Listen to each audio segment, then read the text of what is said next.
To tell you about the three types of volcanoes. Volcanoes are formed when two plates in the Earth's crust push up against each other.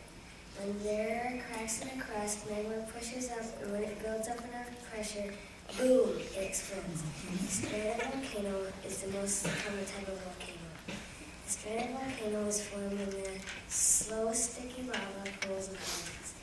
After it cools, it is called igneous rock. Mount St. Helens is a stratovolcano.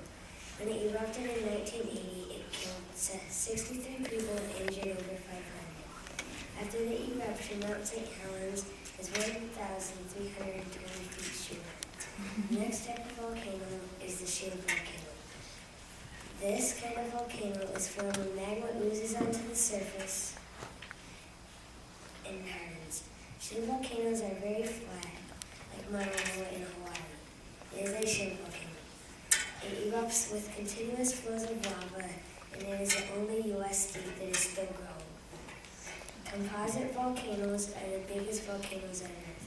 They form when one plate pushes up against each other, forcing lava up.